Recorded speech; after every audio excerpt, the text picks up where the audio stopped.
I want to bring in people to live there. It's 5:40, public hearing that's open.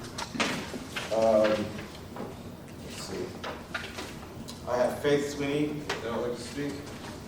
Okay, coming. Sorry. I'll give it to you. Oh, wait. I need to take that. That one's also. Okay, sorry. Should I remember that I just get it out?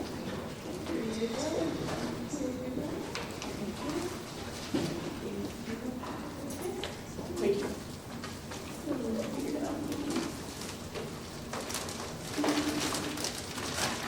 Okay. Faith Sweeney, Huntington Turnpike. Good evening, everyone. I'm speaking in reference to Bridgeport City Council structure, and I've given you a couple of documents. I did a little bit of research and put some stuff together. As you know, Bridgeport is the largest city in Connecticut with nearly 150,000 residents, and so I was thinking about, what is the structure that our citizens need, thinking about size, thinking about the diversity, and then accessibility to leaders. After reviewing several models, including a 20-member council, which is currently what we have, a 15-member hybrid model with 10 district and 5 at large, as well as expansion options of 30 and 40 members.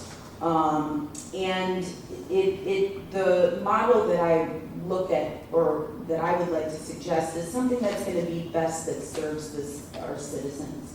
A council, and so I gave you the 5, 10, and 5. You'll see the research that, an analysis of that. So it goes, the packet that I gave you should have been 5, 10, and 5, 40, and then 30. A council of 3 or more members per district, keeping the current 10-district map, would reduce constituent overload, create more room for grassroots and minority leadership, and allow every neighborhood to be represented more fully and fairly.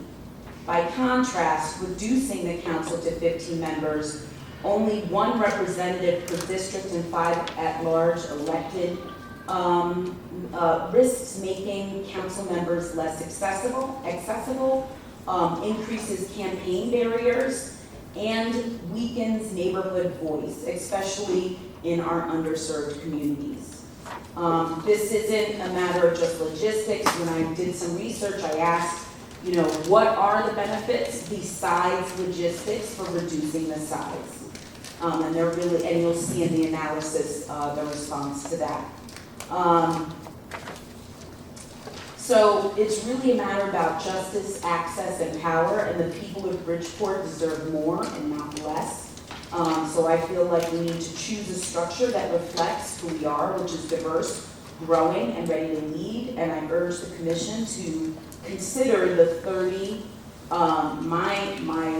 The model that I think would be most helpful would be the model where it's 30 members, so you would add 10 members, you wouldn't have to increase anything, because since the workload is going down, the 30,000 that member, the two, between the 2 members already could have 10,000 each if it were 3, so it wouldn't impact the city financially, as well as thinking about the fact that Bridgeport has some needy communities, and to reduce the size, to reduce the support is not, as an educator, when we have students in need, we are not looking to reduce support, we are looking to increase support to ensure success. So I hope that you take the time to review the options that I shared with you, and thank you for giving me your time today. Thank you. John Moser? I shared this, thank you very much. You shared this in our open meeting the other week, but I think it's necessary that we look at trying, and you send this back to us, putting something in the charter that requires that we have a charter revision commission put together every so many years, so that we don't end up in the situation that we're in now. We have a very short window to look over the charter. So, through the city attorney, try to see what kind of language we could possibly put in the charter or says we should have a charter revision commission.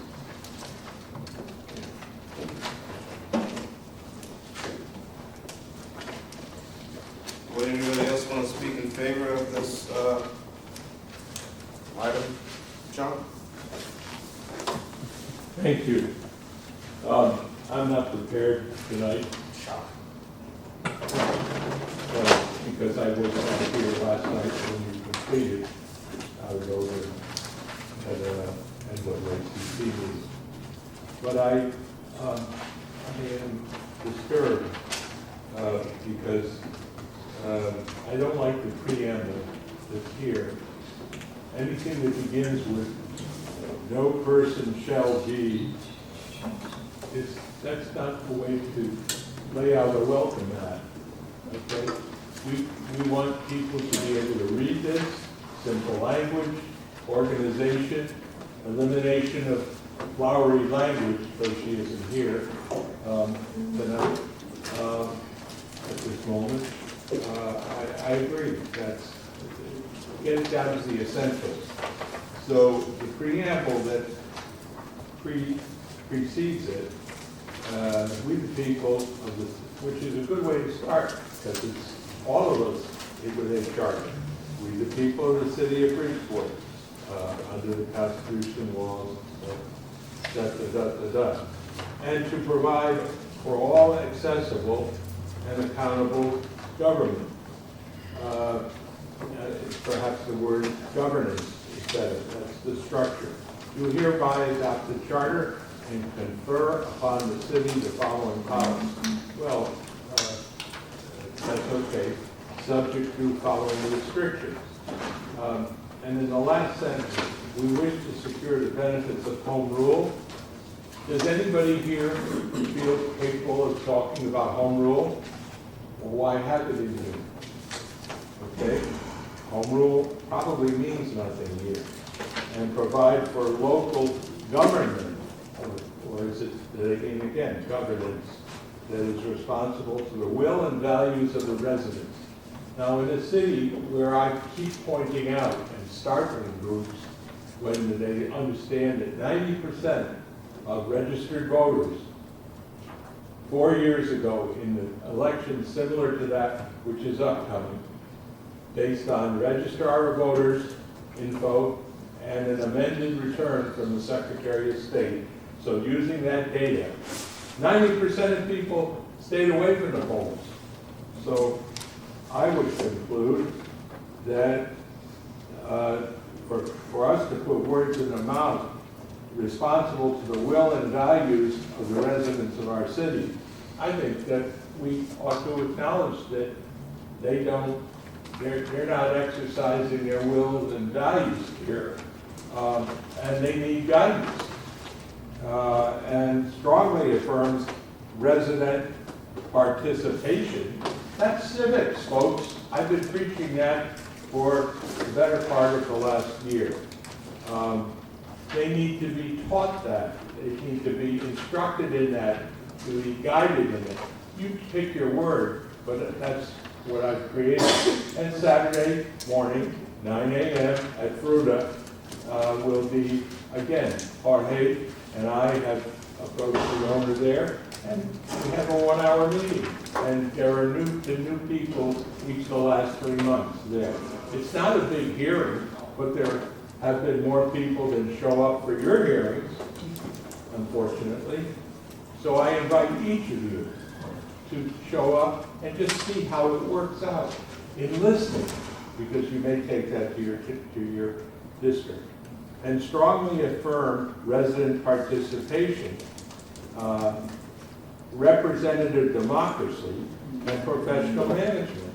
I don't think, you can put your brains together and your heart and your gut and say something courageous as a preamble.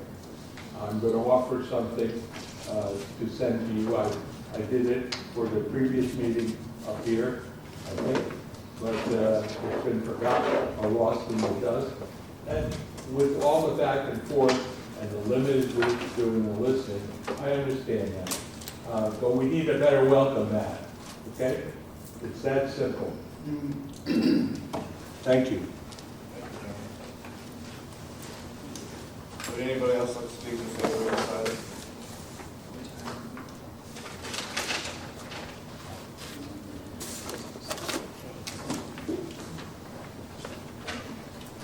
Okay, trustee? Yes. Mike? Where are you going? Good evening. Committee members, Scott Burns, 29 East Boulevard, Bridgeport. I want to thank the commission chair for sharing information about different ways to consider the structure and effectiveness of our city council. I know I've spoken on this at least once before, and I'm going to take my time to digest some of the details there. But I will simply reiterate that I think we need to look at something different, because right now I just feel like even if we're representing, if we divide up the district and say we're representing 7,500 constituents, that's still a large number, and it's not meeting the needs of our constituents and of our city, I would consider. The one city that's not included here is Hartford, which has 9 at-large members elected. I believe each one has his or her own clerical support person who handles many of the constituent needs that are necessary. And the other point that I know we've also all heard, that many of the issues that come from our constituents really should just be handled by the city department, whether it's water or paving or whatever. We really should have that responsiveness that people can go directly to the source without necessarily having a council rep intervene. So again, I think the idea of kind of elevating the body a little bit, making it more competitive, would create genuine races. Obviously, the other night we had nominations, very little competition would be anticipated. And again, I don't think that's necessarily healthy for a democracy, large or small, city, state, national. So I think it's something to think about. And as I said, I appreciate what the chair has done, and I will take a look at it. And appreciate your time. Thank you. Anybody else want to speak in favor of this item?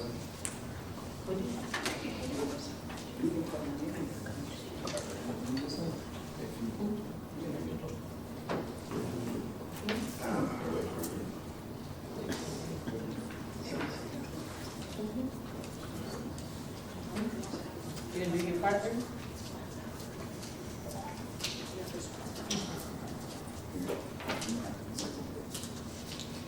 Can I mention one more thing that I forgot to mention? Go ahead. I did forget to mention, and thank you, Councilman Burns, you brought it up. So with that makeup, and I did look up Hartford, I forgot to include Hartford, they have 13K constituents per member. Currently, we have 7,400. With the model, the 30 model that I'm recommending, it would be around 4,900, which would be more comparable to the other cities that are listed on there. If you go to the 10 model, now you're looking to increase it to 14,000 members. Just saying. That's all I wanted to share. I forgot to mention that.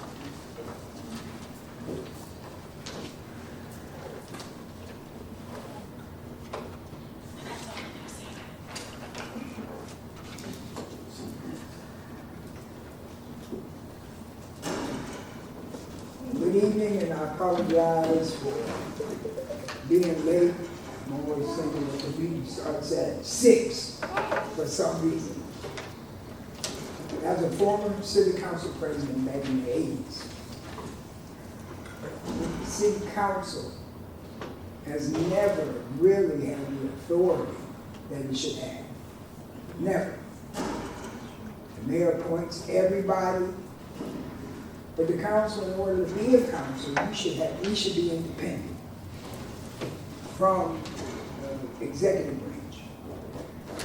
We should have our own city attorney, number one, and we have past presidents have appointed people to their cabinet. President Pro Tem, majority leader, deputy majority leader, and so on and so on. If you're going to have these positions, where you should put it,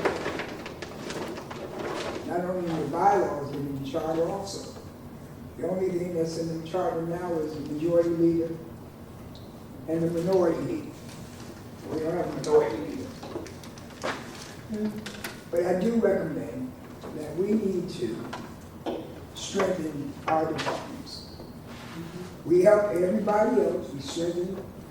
We have ethics right now asking to be in the establishment. We really, really should take a notice of how the city council has its authority, just like the mayor has. The mayor has a whole bunch of people. We should have the same thing. We're an equal branch of government. Then we need that about it. And that's what we ought to be looking at. Because if I'm going to support ethics, I'm daggone sure going to support the council. So I want to strengthen it.